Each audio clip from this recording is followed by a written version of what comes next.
Hello, hello, hello. Welcome back to Terry Melissa Kitchen. Today, I will be taking you guys along with us to pick grapes to make grape juice.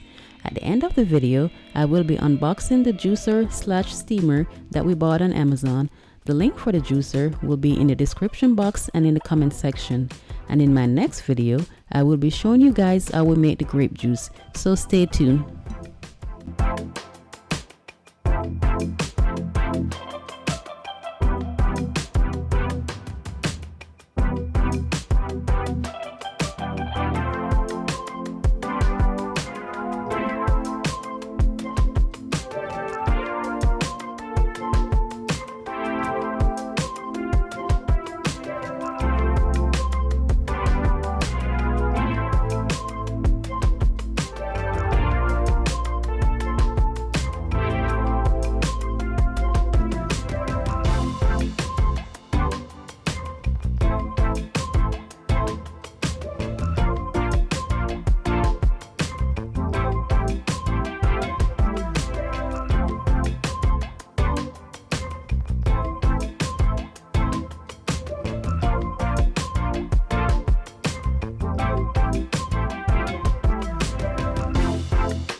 So guys, you can make your own grape juice or your favorite fruit juice using this juicer/steamer. You can also use it without a center pan and hose to steam vegetables on the stove and to roast meat in the oven. And since we have been using this juicer, we have nothing negative to say about it. And this is just our honest review. So thank you guys for watching. See you in my next video. Bye.